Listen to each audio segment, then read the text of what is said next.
There has been a lot of focus on President Biden's role in this. You were obviously in close contact with President Biden well before the public tuned into that debate that ultimately led to him stepping down. I want to play you a little bit of something you said last year. Take a look.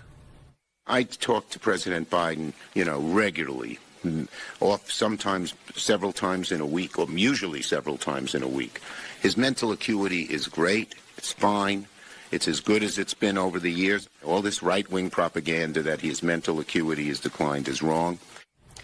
Leader Schumer, what do you say to Americans who feel as though you and other top Democrats misled them about President Biden's mental acuity? No. Look, we didn't. And let's look at President Biden. He's had an amazing record. The legislation we passed, one of the most significant groups of legislation since since Lyndon Johnson's Great Society, putting in 235 judges, a record, and he's a patriot. He's a great guy. And when he stepped down, he did it on his own because he thought it was better not only for the Democratic Party, for America. We should all salute him. We should all salute him. What's going on, everyone? I wanted to highlight a propaganda kind of tactic that NBC used to use, and they're finally pressing Chuck Schumer, right? Because for the longest time, Americans knew or felt like Biden was not mentally fit to be president. I show you the stats already. I think I did a video where I highlighted this fact. 63 or was it 68% of Americans believe that Biden was mentally unfit since 2023, 2022. Around that time is when that poll started coming out. And Chuck Schumer, as you saw from the intro, February 2023, lied about Joe Biden's mental acuity, right? And these people are so corrupt. Schumer previously claimed that Biden was mentally compromised. Was right-wing propaganda, and this is the problem that I have with Democrats, is that they'll piss on your leg and tell you it's raining. These people, they're so snooty, right? And I'm so surprised that NBC's Kristen Welker actually asked them that question.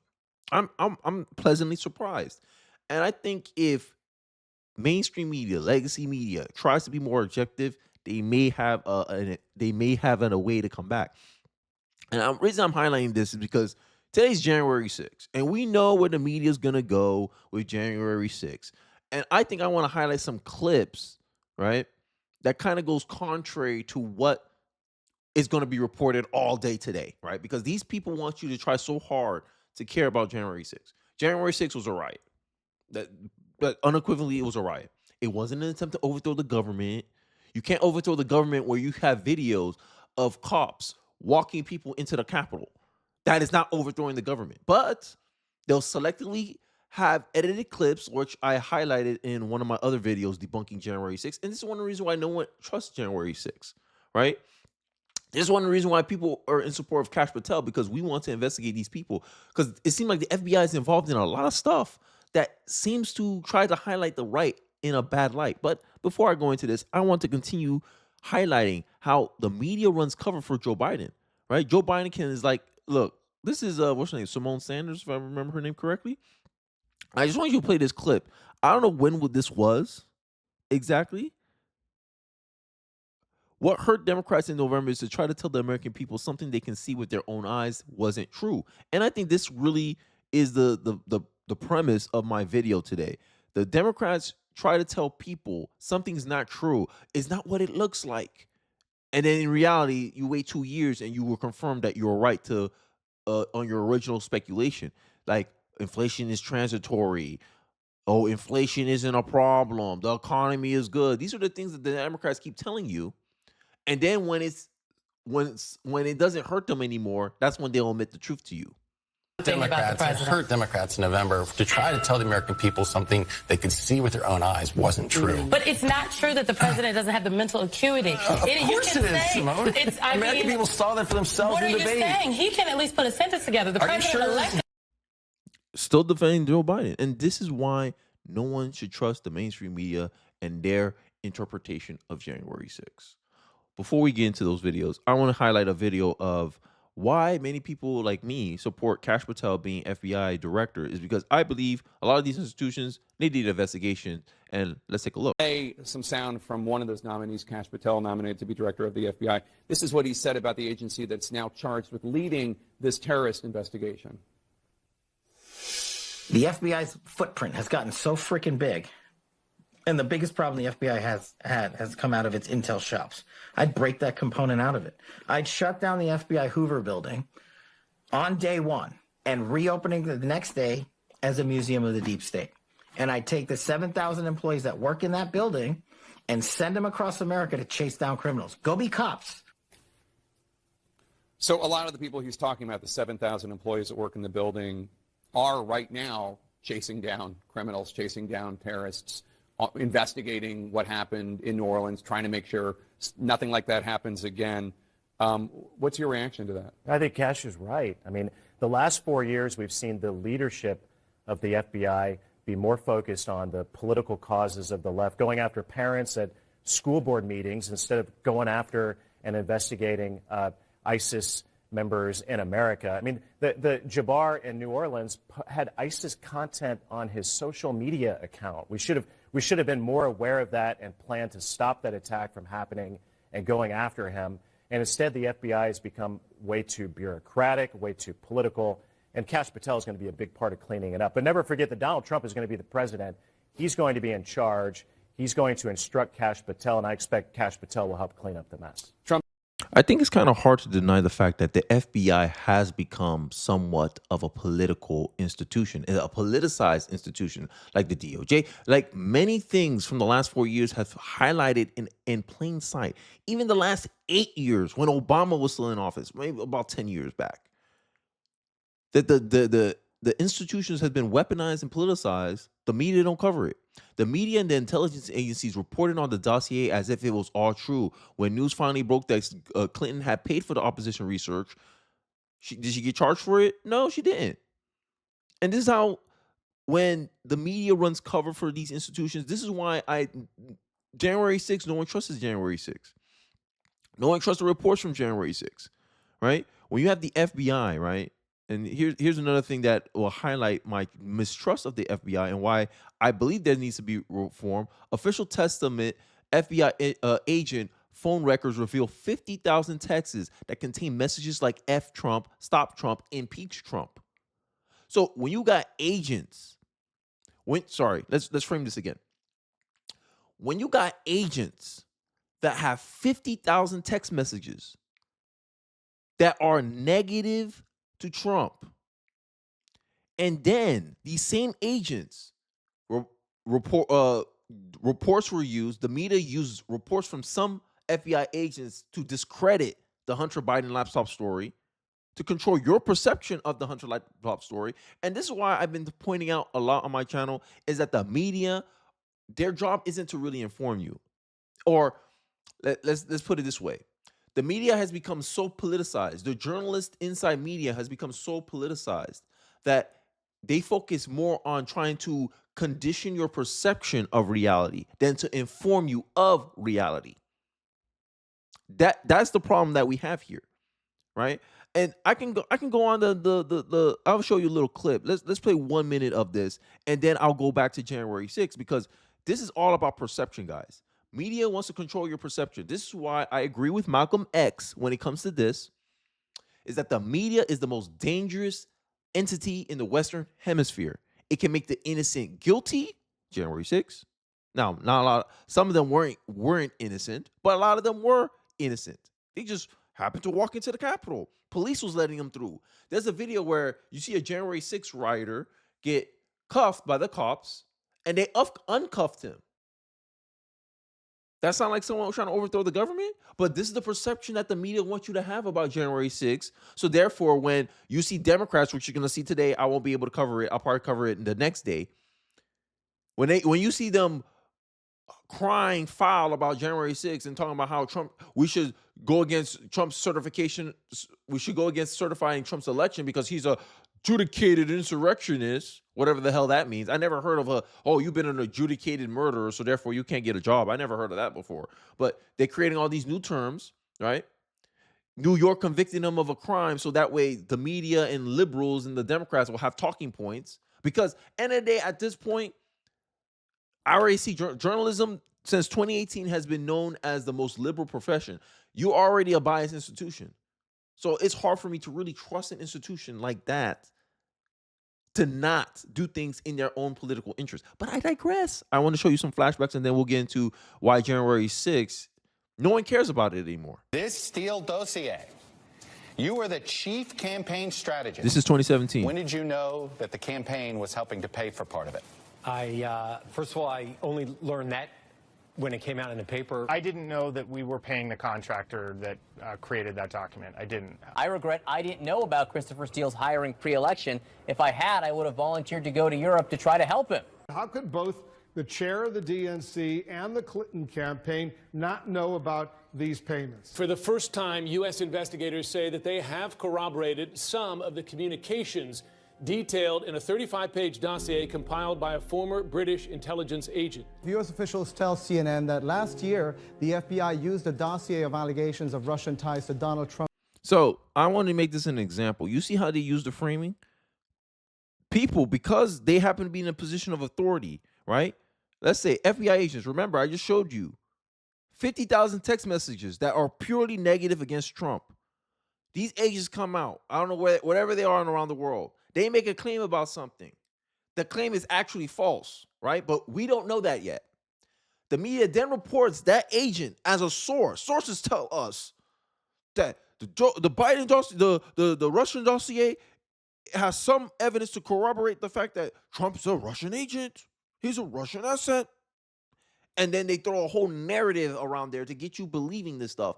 And they repeat it all across the board because we all know this. When the media got a talking point, they say the words verbatim across all their networks.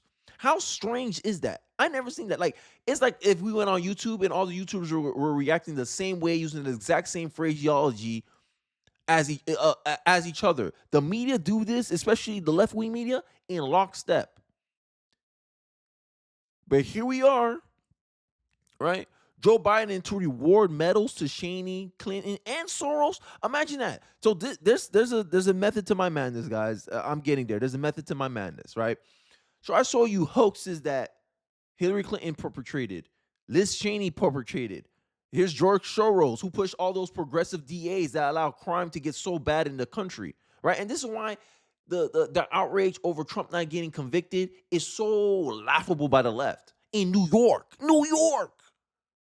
New York got criminals they got people pushing people into subway stations. It's so bad that Kathy Hochul is trying to tax people from driving on the street and trying to incentivize them to use the subway, and people are willing to pay the tax. Imagine paying a tax to drive over a road. That's what New Yorkers are doing to avoid the subway. Because that's how dangerous the subway is. But George Soros is getting a medal reward from Biden. You got Hillary Clinton, who funded this dossier stuff to try to hurt Trump. The same way now, New York convicted Trump of a crime that they can't even tell you what he committed. An attempt of using crime to commit another crime, whatever the hell that means. But this is the Democratic Party for you. They sit in your face and tell you it's raining, plausible deniability, and then they pretend that we're for the people. We're for the people. I got a story for that one later, but I want to focus on this narrative that the Democrats are trying to perpetrate, and then I'll end off this video. Give us your reaction to President Biden issuing these medals. Well, this award to Liz Cheney really is inappropriate. This is a woman who was hand-selected by Nancy Pelosi to run a committee that was extremely one-sided. Liz Cheney, in the course of running this committee to supposedly investigate the January 6th incident at the Capitol, she obstructed justice. She witness tampered. We have lots of reason to believe she witness tampered with Cassidy Hutchinson getting involved in that woman's actual legal representation. She hid evidence that exonerated Donald Trump. I mean, one of the big things that Liz Cheney had said was that Donald Trump had not, in fact, sought presence at the Capitol to protect people who were protesting. And she had evidence when she conducted her interviews that the deputy chief of staff said he personally heard Donald Trump say that he thought 10,000 National Guard troops would be good, that he heard the chief of staff talk to the D.C. mayor encouraging her to request those troops. But she hid that evidence, completely failed to release that evidence until. So let's put our common sense thinking hats on. Should we trust a committee that knowingly withheld evidence that would have proved some level of innocence on the side on the person being prosecuted? This is why Donald Trump never showed up to these little show trials. This is why January 6th, the January 6th stuff was nothing more than a show. They made it into a show. This is the political theater that I people rail against so much about the government. This is why people don't like government. And then the left, progressives, want me to trust this government that sat there, wasted taxpayer money to put out a show trial, a one-sided prosecution with no ability for the defendant to protect themselves. And it wasn't even pressing charges. This was this. When people say psyop, this is an example of a psyop. You got someone that only Nancy Pelosi picked damn near all the picks. Republicans couldn't put anybody in there that would actually give Trump a case or a chance to show a balanced perspective on what happened January 6th. And then these same people will reference January 6th committee, January 6th the government as their sources and saying this is why January 6th should be pardoned. But BLM can, Chaz can, all these violent protesters in Seattle, they can be pardoned. They can be released from their charges. And then when the Republicans want to do the same thing for their protesters, they want to cry foul. Huh?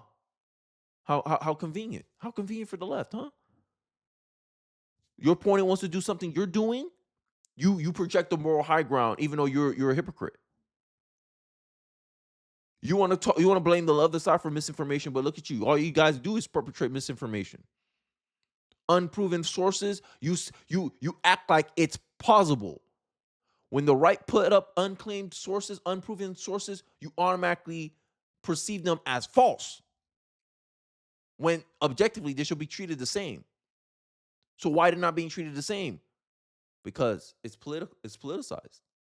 If the left makes an unproven claim, you try to back it up, try to make it seem like it's feasible. When the right makes an unproven claim, you try to make it seem like it's just false. But I digress. And it only came out after Republicans took control of the House. This is not someone that you should be giving an award to, someone who's witness tampering, obstructing justice, and the like. So do you think she broke the law? Because remember, in the last few weeks, there was some conversation about Biden issuing her a pardon. Is a pardon warranted? Well, I think the pardon is being sought by people who know what she did because she is in legal jeopardy. At the very least, she should be investigated for this. But I also think it's just so interesting how much Democrats, I mean, the reason why she's getting the award is because she helped Democrats campaign. They thought that she was helpful. But you might remember that the Kamala Harris campaign had Liz Cheney out on the road. That was their closing message. If you vote for Kamala Harris, you're going to have people like Liz Cheney handling our foreign policy. And polling showed that that was actually a net negative with people on that campaign. Yeah, how can you trust her? Like, end of the day, warmonger, you just finish helping Joe Biden, the Democrats, with a show trial that wasn't really a trial. It was more like a prosecution. Show me the man, I'll show you the crime. This is what the kind of stuff that like the Soviet Union does. This is the kind of stuff that the January 6th made an attempt to do, except they wanted to create a perception in the minds of the American people about January 6th. It was all about framing. And if you look back on some of the clips that the media were going on along with the January 6th committee, they were acting like this was some breaking stuff. People were like, we already know all this stuff. So what was the point of this trial? What, maybe a year later, 2022, they did this stuff, the January 6th committee? Because they wanted to control perception. And this is why it goes all the way back to Chuck Schumer telling you, no, Biden was fine. Because I literally think Democrats think we're stupid. I literally think this now. I don't say literally a lot, but I honestly believe that this is how the Democratic Party sees the American people. But hey, I'll leave it off there. Let me know your thoughts in the comment section below. How you feel about the narratives about January 6th? What was things that you believed about January 6th that after the House was taken over by the Republican Party, and Kevin McCarthy decided to release those tapes, and those tapes were very eye-opening about how much evidence that they were hiding from the American people. But I digress. I'd like to hear your thoughts in the comments below. Don't forget to like, comment, subscribe, and I'll catch you guys on the next one. Peace.